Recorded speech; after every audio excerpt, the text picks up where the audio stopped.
Hi, this is William Ramsey. Welcome to William Ramsey Investigates. On tonight's show, we have attorney Paul Morantz, who litigated against coercive groups. One of the main subjects we discuss is the group Synanon, started by Charles Dieterich. The following audio is of Charles Dieterich talking over the wire to members of Synanon, threatening violence against antagonists of the group.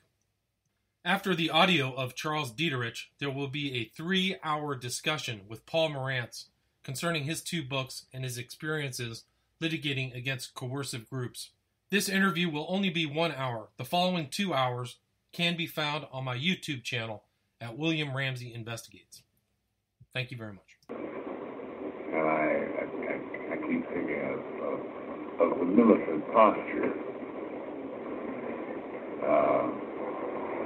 Militant defenses, don't tread on me, something like that. And that's what I think we must do that. I think we must do that.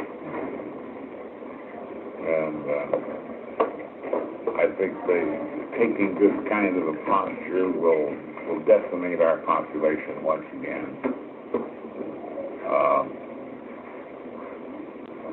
Because it means doing something, which is, doing something different, which is the most frightening thing in an other-directed society, other-directed mentality, being at all eccentric. And I think it will decimate our population, which will be good. There are lots and lots of people who don't know who they are yet. Some of them are in Synanon, not too many, but they're looking for an aggressive, militant, religious posture, not lying down with the man, and not passive,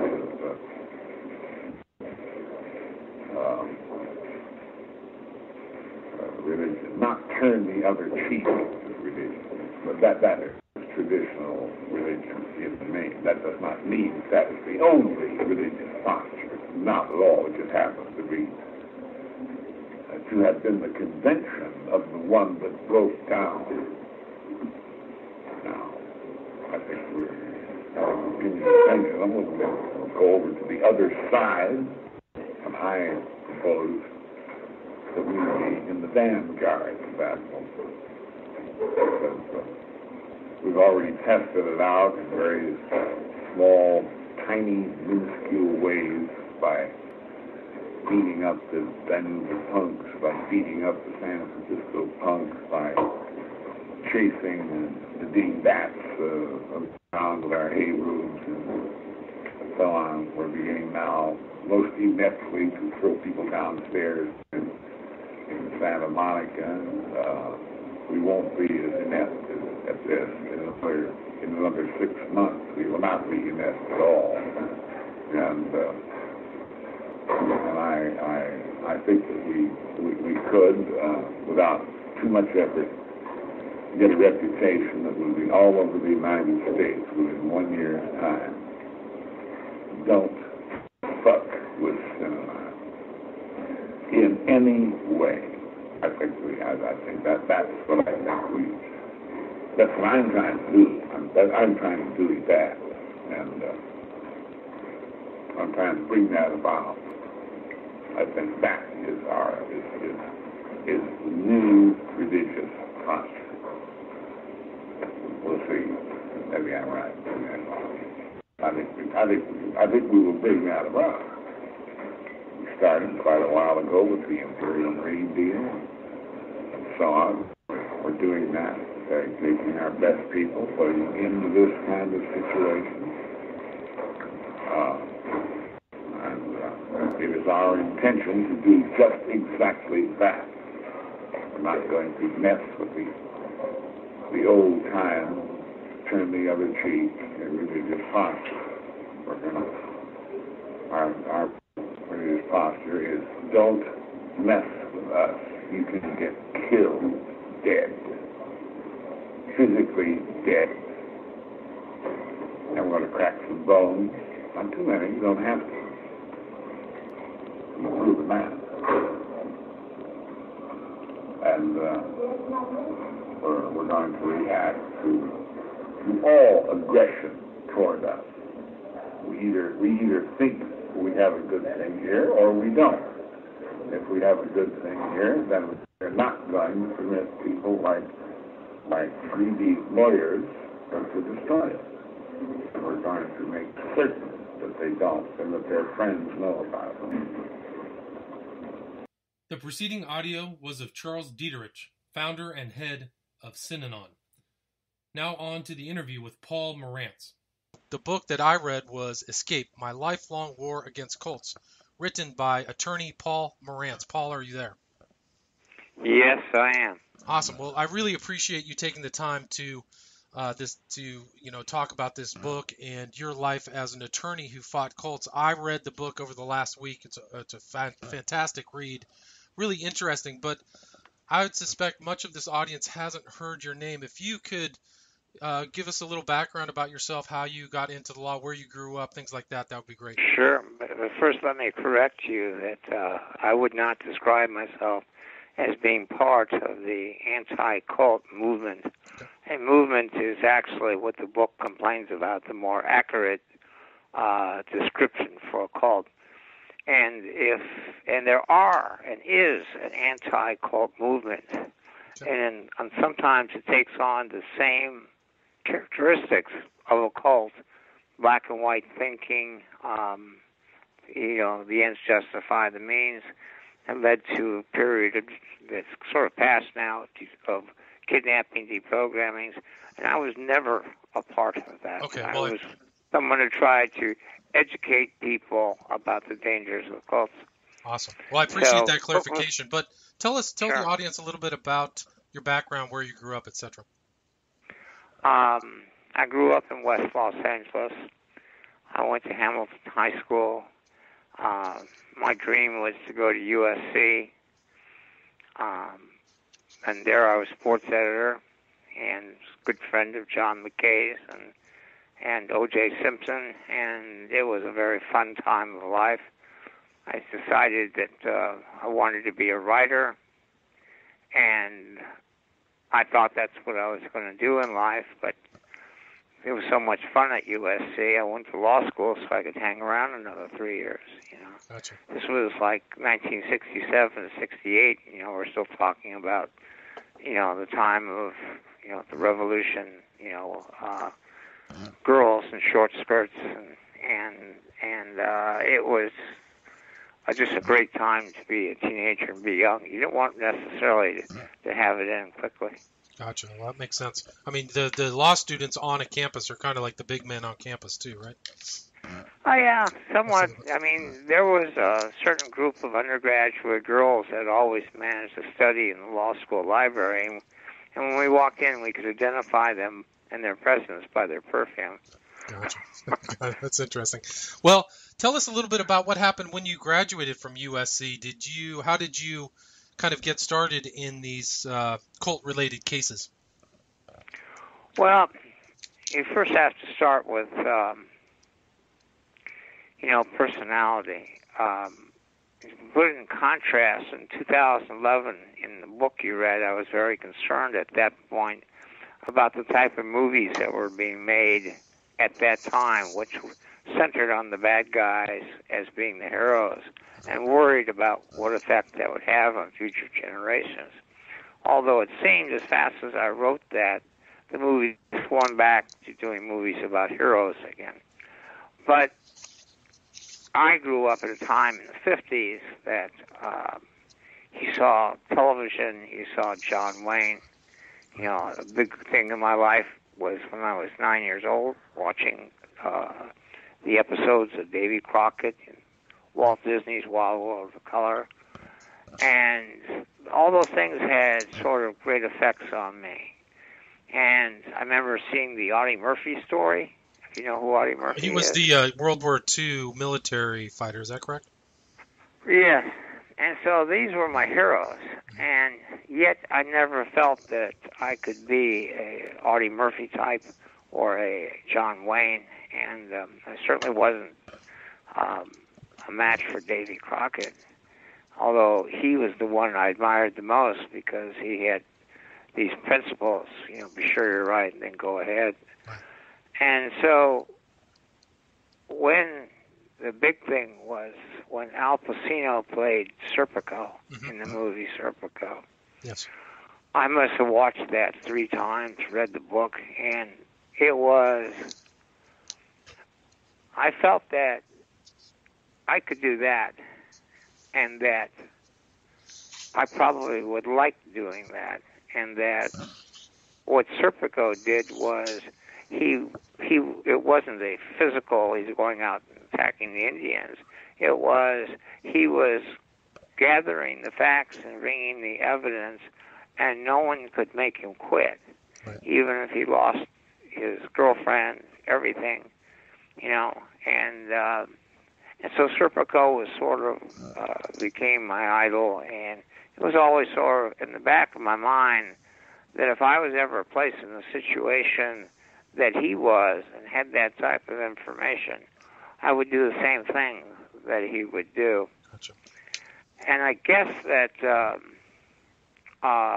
the first incident, when I was 26 years old and I was a public defender, we had this crazy judge, Noel Cannon, who was locking people up and locking me up. And she carried a Derringer in her purse, and her name was Noel Cannon. We used to call it Cannon's Law. She even made Time magazine saying that all the lawyers were intimidated by her. And when she locked up one of my clients to get back at me because I ran an appeal to get him out of jail when the investigators had actually cleared him, and she had him locked up. And at that point, I began to do investigation on her and prepare a report to show that she knew that his case had been dismissed and that he had been cleared when she locked him up. And that led to a hearing eventually in which she became the 3rd judge in California to be removed from the bench. Interesting. And I think that sort of cemented my personality, so to speak. Gotcha. Then I had success in writing, and I'd written a story that was being published in Rolling Stone.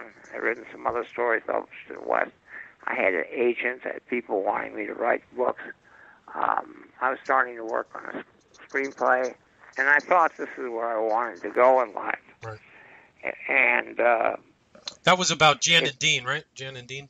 Yeah, about right. Jan and Dean. Gotcha. And so then the strange thing happens is that through a Skid Row alcoholic named T.B. Renfro makes a phone call from Golden State Manor to a liquor store operator in downtown Los Angeles. They weren't allowed, the Skid Row alcoholics, to use the phones, but one nurse let him make a call, and he said to the operator that I'm being held prisoner here. He called my brother, and I managed to get hold of a nurse at the place, and right. She confirmed to me that there was a whole series of Skid Row alcoholic people that she believed there was no reason for them to be there. It was a mental ward, and that they had been brought strangely by this man named Weldon. She had done a little investigation and found out that they arrived the same day that they left prison for drinking. Interesting. So I thought they were probably there on probation. I just didn't understand it. On probation, a judge can say, instead of a jail or for a shorter jail sentence, you agree to go spend time in a nursing home. But that's still voluntary.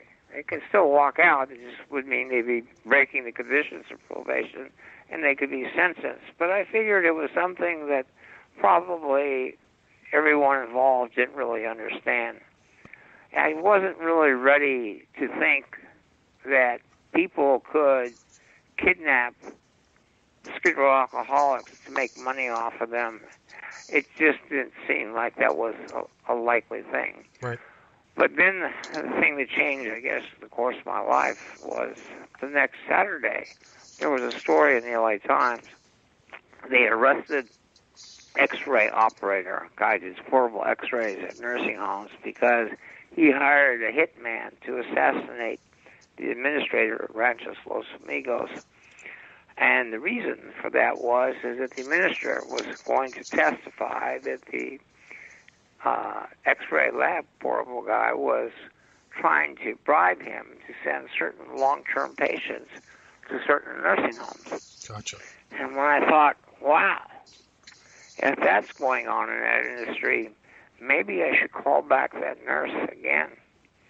And I would spend about 2.5, 3 months pretty intensely researching, finding former employees at the nursing home. I finally found a bookkeeper who, for her own safety, kept copies of the payoff checks to the capper who brought the bodies to the nursing homes where they were being filled with Thorazine.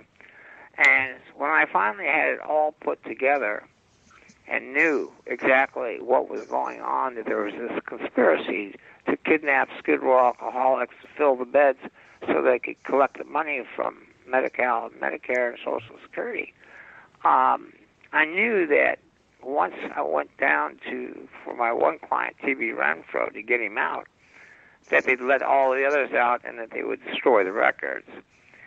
So I took everything to the health department and laid it all out for them.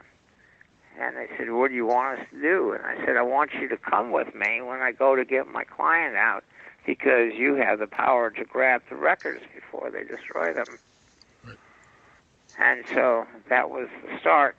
And so for 2.5 years, I was involved in that case. I had Skid Row alcoholics living in my apartment at times when their depositions were taken to make sure they stayed sober. I sort of became their babysitter. And when that case was over, I was sort of a local celebrity, not a national celebrity, but a local celebrity. You know, I was known to the health department. I was known to the county council. I attended many hearings. And so I had a lot of people sort of believing in me. Gotcha. But I thought that was my last of it. I thought, okay, I did my Serpico thing. You know, they could not make me go away. 8 law firms. You know, I battled the case and I exposed the nursing home industry. When T.B. Renfro, my client, died, he was on the front page of the L.A. Times as the Skid Row alcoholic who launched the biggest investigation into the nursing home industry in its history. So I felt, well, I've done that, did that, and now go back to my writing career. And about that time, I had Jen and Dean now was being, made to a movie in CBS. So I got my into Hollywood, so to speak, because you can't really sell until you sold. It's kind of a hard circle, but now I had pierced it. And I met a woman that I thought I was going to marry, had 2 kids, so I saw my life as being pretty well set, and I probably was going to leave law. I wanted to sell the next screenplay or write a book, something to just give me a little more security and confidence, because I wanted to raise these kids and marry this woman, and so I couldn't go back to, writing in some apartment, selling magazine stories, like the Rolling Stone that did not really pay the bills, Right. Unless you went on staff, and I don't think I would have wanted to do that. So I took a job at a law firm and was living a pretty normal life and thinking probably that that's what I wanted. Meanwhile, in 1976, I think it was, this woman, Frances, met Ed visiting from Los Angeles and Georgia. Ed worked from Western Union.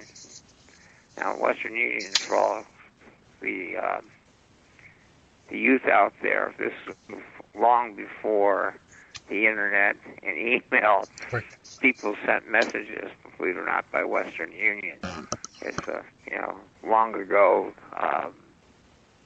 past history. It'd be like getting the original printing press. Right. But Western Union was still going in '76, and he fell in love with her and married her, brought her back to Los Angeles. And she had some history of emotionalism after she broke up with a boyfriend, and now she lost a job, and she was having unfounded fears about her husband, and he might want to leave her, that she wasn't holding up the marriage. She had unfounded fears that something bad was happening to her parents. She was becoming moot and sitting in a chair while they're all watching Laker game. Tears were rolling down her cheeks. And Ed decided to take her to the UCLA neuropsychiatric the next day when he got off work. But in the morning, he dropped her off at Venice Family Planning Center to see if she could get a tranquilizer. Venice does not apply tranquilizers. It is strictly birth control advice. And the person there, husband was a donor lawyer to Synanon, and she said, why don't you go to Synanon? Maybe they can help you. Okay. And she took a taxi cab ride. And as she said, going up the steps, that someone said to her, don't go in there, you'll never come out. But she went in, and she went upstairs, and she answered a few questions. Do you want Synanon's help? Yes. Will you do what we said? Yes. And then they came up, and she had waist-long hair, and they shaved it all off, bald. Wow. And then they took her by the wrist into an apartment across the street, and the next morning put her in a bus to Marin County. Right. When she'd ask for her husband, they would say, well, he knows where you are. He obviously doesn't love you. We're your family now. Meanwhile, they called the husband, and he was coming down there, and he was being told he wouldn't be allowed to see her, and males gathered around the desk and sort of pushed him out. And he then began writing letters to the president, to the press, to senators, went to the police, everyone, and couldn't believe it that he's not allowed to see his wife. And she walked into the original Synanon Center. That's the Del Mar Hotel. The Del Mar Hotel, just for people who don't know, is a big building that housed Synanon just south of the Santa Monica Pier in downtown Santa Monica, right by the ocean. Just wanted to get that. Yeah, it was, I think, built in the 1920s or something like that, and it was actually during World War II, it was taken over as a military headquarters. And then after the war ended, it went back to becoming an elite club for the young and rich to go to on the beach of Santa Monica. Young stockbrokers and attorneys and professional people. And but it wasn't making enough money, and Synanon was able to purchase it in '67. Gotcha. So this woman was taken up to another Synanon, and that's Synanon. Their place somewhere in Marin County. Right, gotcha. Right. It was a much bigger facility. They were building a city in Marin County. So Ed ran into a former girlfriend, accompanied by her current boyfriend, and he told the story. And her current boyfriend said, I had a neighbor who got all these guys out of nursing homes, and maybe he can get your wife out of Synanon, and gave him my number. Gotcha. And so when I came in that next Monday, after spending a weekend with my woman and the kids, there was a phone call. Edwin called, and I telephoned him, and he started crying. He was just crying his eyes out. And somewhere in all the tears, I said, stop crying. I'll get her back. I guarantee it. And that was the start. So that was the start. Can you talk a little bit about Synanon, the organization itself, and the kind of the head person who started Synanon, Charles Dieterich?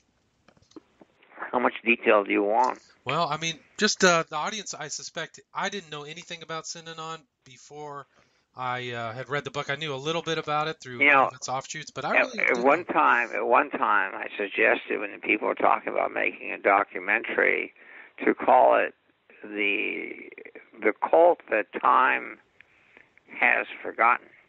I see. It amazes to me. It's like, of course, I meet people who don't know who Patty Hearst was, so, but it still amazes me that how fast Synanon has, because it was a big story. It was a really big story. It occupied the headlines of newspapers and magazine features from its conception, 1958, to its end in 1991. Right, for one period of time, when they tried to kill me, it was the biggest story in the country. Wasn't Synanon like a massive landowner? They owned tons of property in Santa Monica. Isn't that They true? were the biggest landowner, Santa Monica landowner. Gotcha. And they were worth in the 70s about $33 million, which just, Jonestown was, by comparison, I think was $6 million. Gotcha.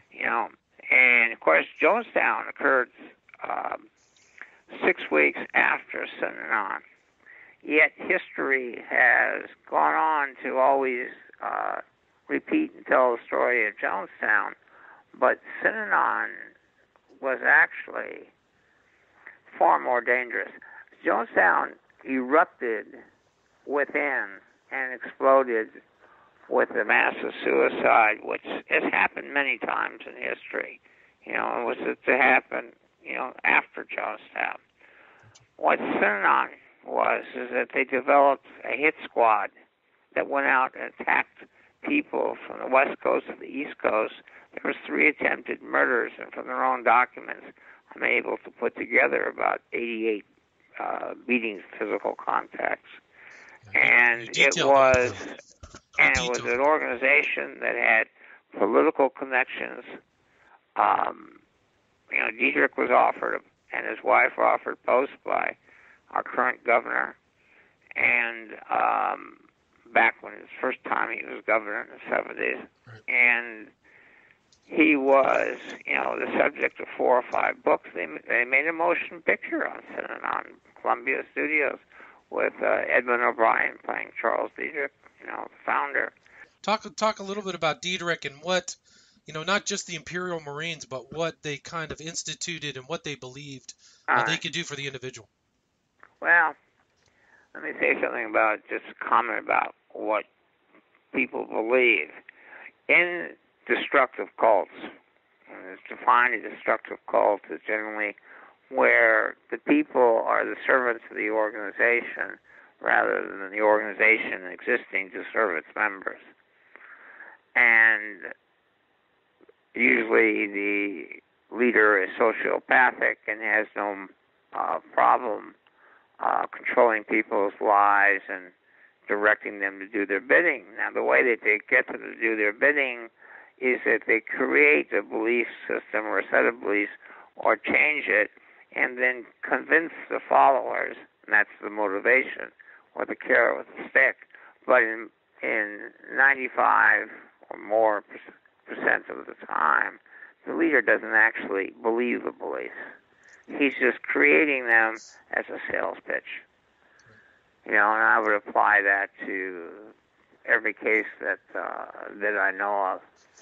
So that was interesting that in your book you stated that even though the cults changed, you felt like you were fighting the same person.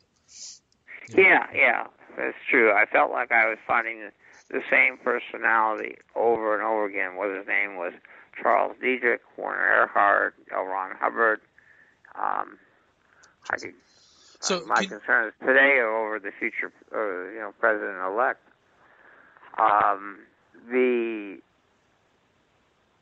The same kind of personality traits. Yeah. I mean, a lot of things the president-elect said I seen come out of the mouths of cult leaders, including saying I have a movement I will, bring back waterboarding and a lot more. And I want to hold rallies where everyone comes out and cheers me. These are, things that Well, those are cause great similar to the concern. things that Dieterich did in Synanon, right? Didn't he have like attack groups and he used to It's, speak it's, over the wire or something? Can you talk it's, about it's, that? it's consistent with George Orwell's predictions, and it's consistent with Nazi Germany. I would say the first thing to explain about Dietrich is his childhood. He was born in Toledo, Ohio. His father was a salesman, and his mother was a stage pianist. They were upper middle class, probably, but the father died when he was 4 in a automobile accident, drunk. And his mother made Chuck the favorite of the 3 kids that she had, and he was the oldest, and he was sort of at a very early age made into the man of the family. And 4 years later, his youngest brother dies of the flu. We're talking about a time in which, they didn't have the drugs that we have today. The flus were like epidemics, wiping out millions of kids. But when he was 12, his mother remarried a very rich man in Toledo, and Dietrich became jealous that his role as the leader of the house was taken from him. And by that time, he started to drink, rebel rouse, and had a sort of a life as a party person, to be the opposite of his father-in-law, who was conservative and religious and financially successful. Chuck tried Notre Dame and flunked out elsewhere, and finally gets a job for the Standard Oil Company, and he Gulf Oil, excuse me, and he becomes a salesman for them and has some success, marries, he has a son, and but he's just becoming more and more of a drunk. She finally throws him out of the house, and he decides to go to California and be a beach bum. When he arrives in California, he ends up working for Hughes Tool, and finds his way when he marries a second time, and that one ends marriage the way the first one does. He's just too drunk, and she's had enough. And he had a daughter in the second marriage. After they divorced, the second wife's new boyfriend, when she broke up with him, shot her, killed her in front of Chuck's daughter, J.D. Wow. So J.D. ends up coming into Synanon, and she will become later the heir successor. When Dietrich became an AA fanatic and rose within AA, he volunteered for an experiment that was being done to see whether or not a new drug might help alcoholics stop drinking. And the drug was LSD. And Dietrich took it and had this great experience where he believed that he saw the world as it is. There was no good, there's no bad, it just is. And went through a period of reading philosophy books, psychology books, and then began to speak in those tones at AA instead of the normal religious tones.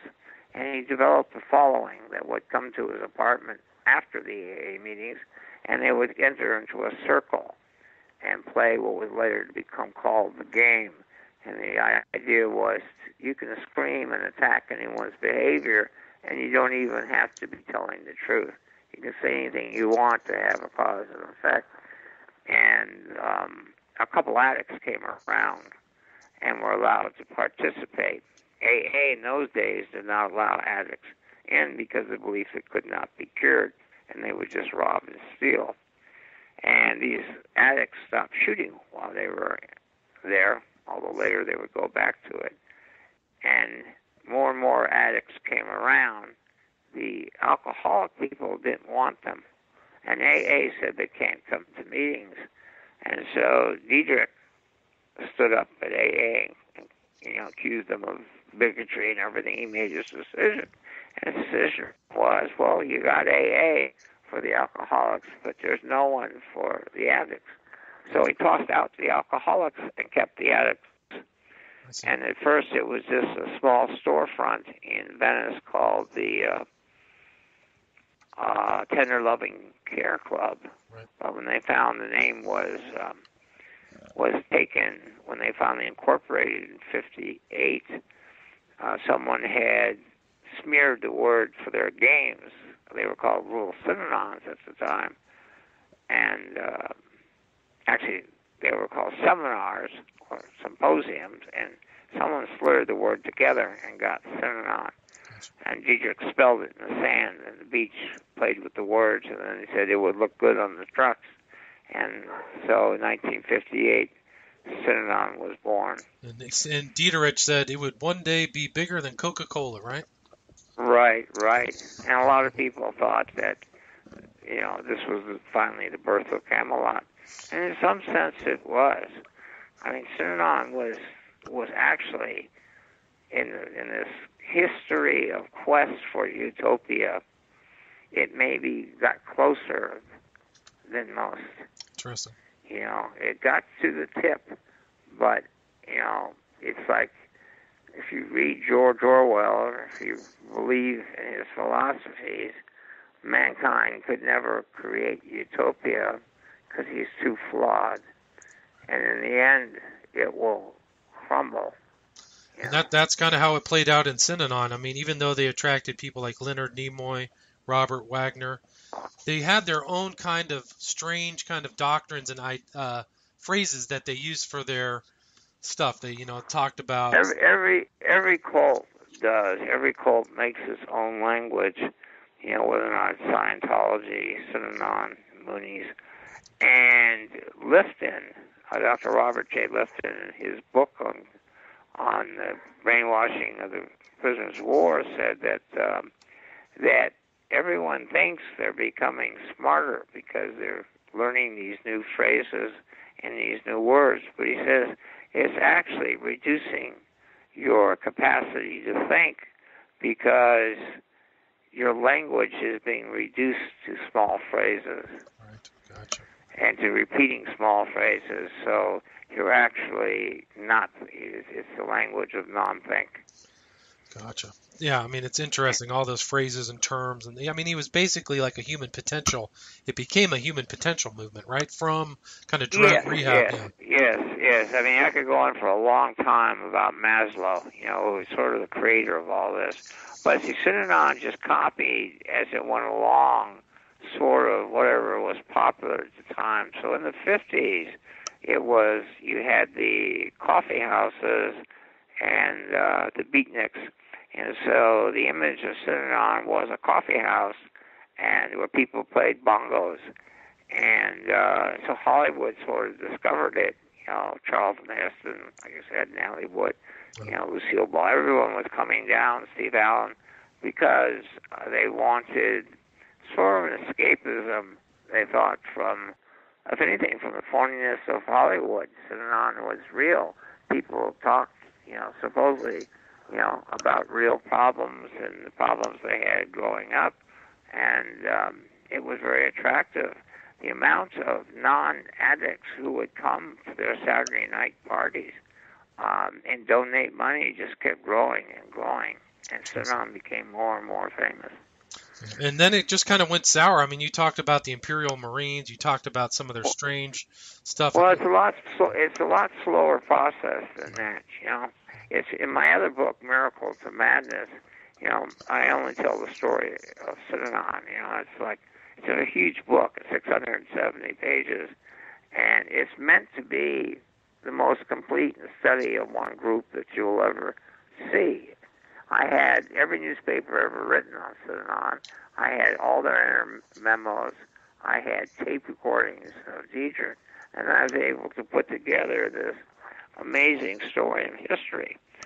But it was, first the addicts began to use the language of the street, the swear words, and they were allowed in the game so you could, attack people.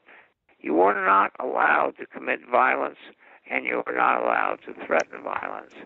The belief was that that would stop people from speaking. And then also, if there was violence, that the police were waiting to tear them down. Synanon was born in controversy.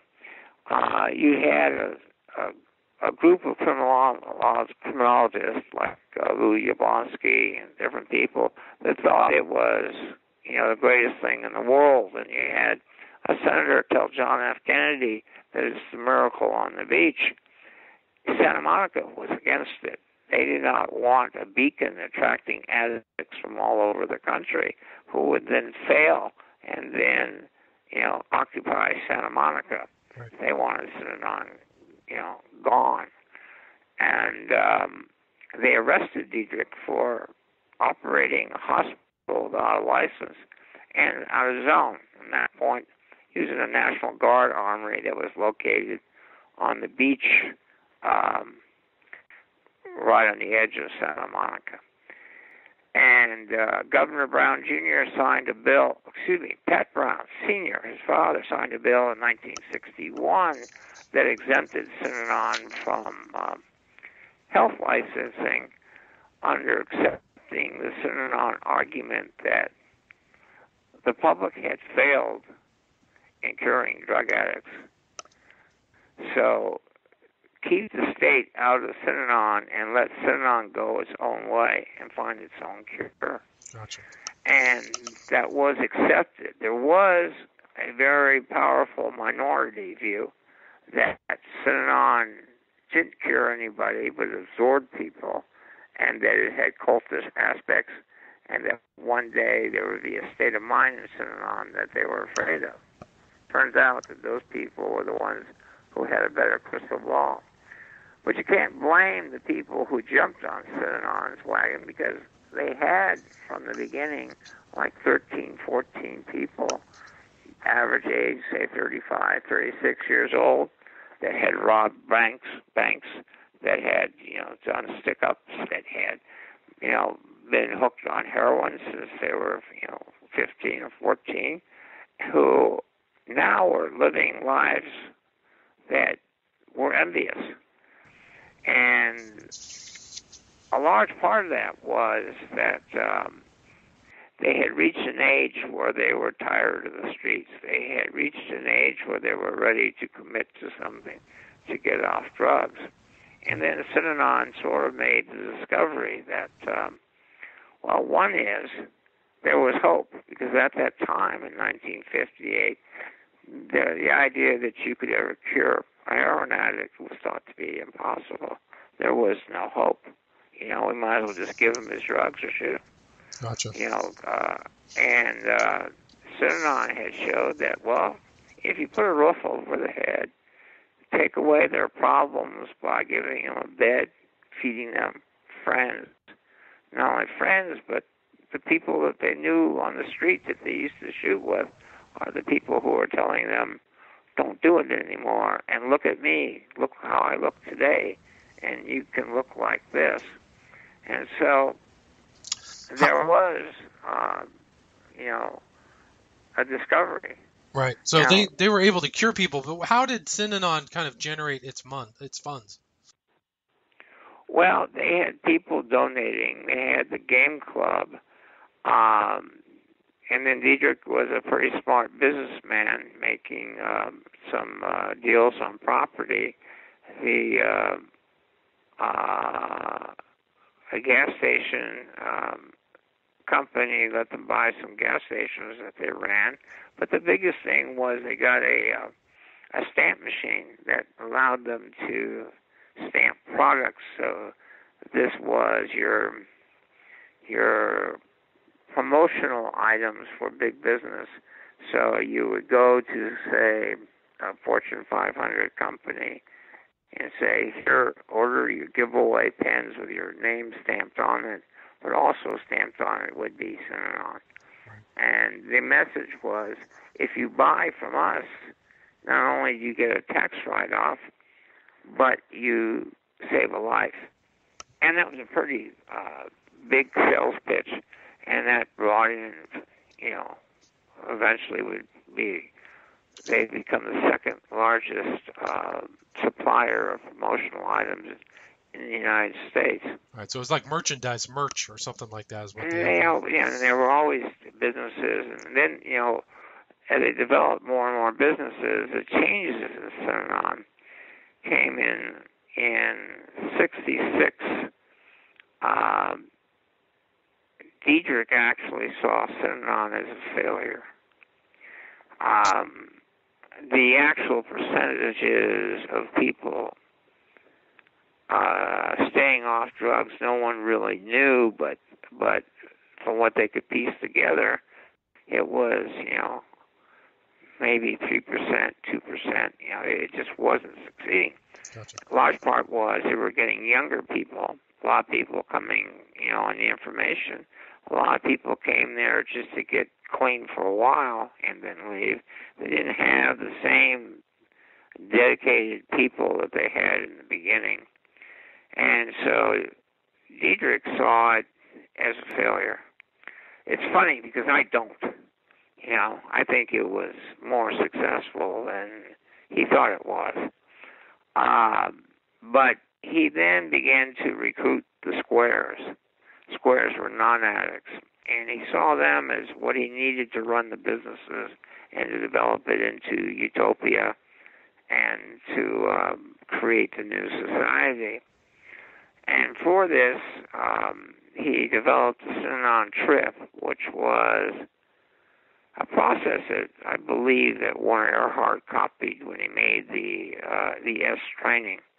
The idea that you come for a weekend, you're not allowed to sleep, you use a lot of meditative states, people are attacked verbally, shown to be, that they're assholes, and the message being applied that there is hope, and that is total commitment to Synanon. And so through the trip experience, squares were then sucked into Synanon. They would turn over all their money and their wealth.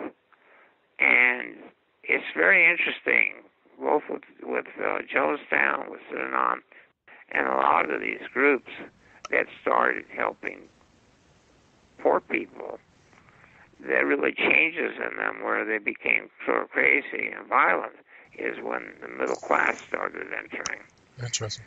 And, it's kind of interesting. It seems to be common thing. But the people from the middle class, some of them are coming because they want the power. Gotcha. Who are these people? Most of them are good people, but they're just lonely. They're unhappy. They don't particularly like freedom. They want someone to carry a big stick, a big daddy, and tell them what to do and how to live, and give them their meals and their jobs and their friends, and most of all, give them a purpose in life. Gotcha. And that is always a large part of the population at all times in history. That's why we have cults over and over and over again, Right. is because you have this group of people, and they do live better and happier in such environments. The trick is to keep it from going bad. Well, in Synanon's case, Diedrich in 1967, he said there's no more graduation. No one ever leaves. This is a cradle to grave. That's why a lot of people think that the Eagles song, Hotel California, was actually written about Synanon. That's interesting. So how did the Eagles know? How did the Eagles know about Synanon? Well, everyone knew about Synanon. I'm telling you, Synanon was big news. And and also there's this connection between jazz and musicians and Synanon because those are the people get hooked on drugs. So a lot, musicians and jazz musicians went into Synanon. But from this period, they never came out. So that to leave was no longer allowed. The idea was that Synanon was a failure, and that the only way that someone stays off drugs is to stay here forever. Gotcha. What do you think that Synanon's? So, What do you think Synanon's peak membership was? about 1800, 1800. 2000. That was what, in the mid 70s, early 70s. Yeah. And what? It just kept steadily growing each year. In the 60s when he closed it, it was probably about 580, something at that time. But when he built a city in Morantz County where it could be a cradle of the great society, he instituted containment. And containment meant that you don't leave the facility. We have our own movie theaters, we have our own restaurants, we have our own food, all entertainment is here. You don't associate with non-Synanon people. You don't leave unless you're in a group of people that go out together. And containment was basically the death of Synanon. Because now in a world that's contained, you now got George Orwell's 1984. You've got the wire, the speakers, the public address system. But Diederik is now surrounded by yes men. Nobody who will say no to him. And everyone will reinforce his any idea. And no one's having any source of information or contact other than Synanon. Synanon in the wire. Can you explain what the wire was and how that functioned? They set up speakers all throughout. They had, later they built a city in the Badger Mountains in Visalia, and then one in Lake Havasu. And the wire was a broadcasting system. It was a radio station, and it was 24 hours, and it was in all the bedrooms, all the hallways, the bathrooms, and, Diederik could patch in with a microphone and speak any time. And then there was always your DJ who would be playing news, and they would play over tapes of Diederik speaking, and eventually the major conversation on the wire was the enemies and getting the enemies. Gotcha. It was 1984. Everyone says when 1984 arrived, they said, well, it never happened. Orwell was wrong. The fact is it happened in 1977. Gotcha. And Synanon became increasingly violent around that time too. Is that correct? Synanon commenced violence in 74. And I can tell you how that happened if you want. Yeah, please do. The IRS, because of the squares moving in, began to challenge the idea that Synanon was a charity and should be not have to pay taxes if they really were running businesses and supporting a lifestyle. And seeing this battle coming, Diederik and his law people, Dan Garrett, Howard Garfield, they plotted together and decided that the way to keep their tax status was to become a religion. Kind of like Scientology. And it also, the same way Scientology, somewhat the same way Scientology came in. Scientology came into existence over a legal decision that said it was a fraud to make the representations that it would, of all its cures, that they could only make a religious representation of belief, but not scientifically. And so Dianetics ended, Scientology was born.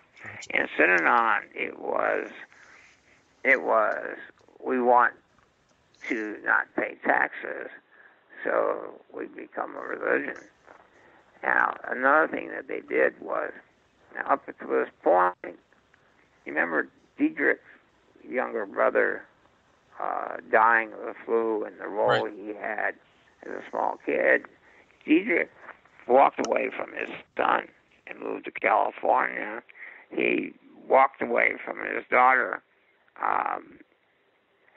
He had never shown any interest in kids. In fact, on tape recordings, you have him just basically say he doesn't like them.